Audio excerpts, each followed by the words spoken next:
Attention, cette vidéo spoile Zelda Link's Awakening, un épisode de Futurama, ainsi que le sens de la vie. Merci de votre compréhension.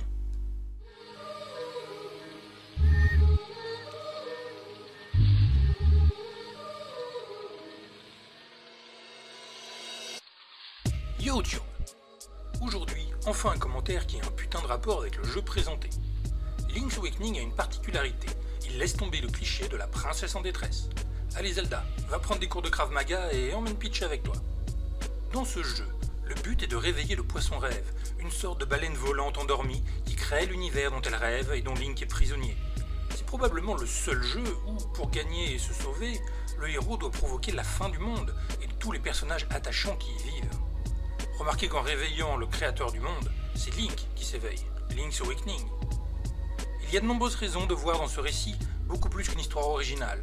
L'association d'un poisson à la création du monde fait partie du socle commun à toutes les religions, plus précisément de la géométrie sacrée. Ceci est un cercle, symbole de l'unité absolue sans début ni fin. C'est la représentation géométrique de Dieu. Quand Dieu crée l'univers, un devient deux, et l'intersection des deux représente donc la présence divine dans la création, un symbole connu dans toutes les formes de spiritualité, le Vesica Piscis, traduction latine de vessie de poisson. Il donne entre autres ce symbole chrétien, c'est une des représentations possibles du poisson rêve de Zelda. Dans Link's Awakening, il peut être réveillé en collectant et en jouant de divers instruments de musique, chacun avec un son et donc une fréquence propre, ce qui en spiritualité caractérise les dimensions. Une idée que l'on retrouve ailleurs dans la culture pop. Prenez cet extrait de Futurama par exemple. Ô puissante ici. Non, pas celui-là, l'autre. Cette baleine de l'espace voyage à travers les dimensions et crache de son évent un ensemble de Julia, objets fractals liés à la nature infinie de l'univers.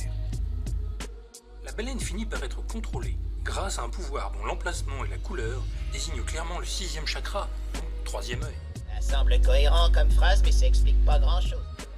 Pour résumer, la création est infinie, composée de nombreuses dimensions, à travers lesquelles on progresse en élevant notre fréquence grâce au 3e œil, pour se rapprocher de la conscience divine créatrice, le poisson rêve. Là, c'est clair. N'allez pas croire que je pense avoir trouvé le sens de la vie dans Zelda ou Futurama, non. Simplement, il existe sur la création une vérité objective et structurée, cachée mais omniprésente. Elle est à la base de toutes les spiritualités, révélées ou discrètes, et ceux qui y sont formés vont inévitablement l'évoquer dans leur création. Je ne vous ai pas convaincu? Attendez, j'ai un pote avec une gratte là, qui va vous dire tout pareil que moi, mais en chanson. He deals a cards to find the answer. The sacred geometry of chance.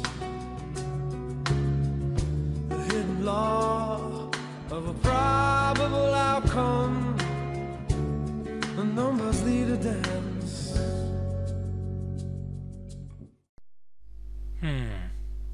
À moins qu'il n'y ait une faille dans toute cette logique. Un poisson de l'espace géant. En fait, techniquement, la baleine de l'espace n'est pas un poisson de l'espace, c'est un mammifère spatial. Ouais, qui est intéressant. Ça plus tout le monde.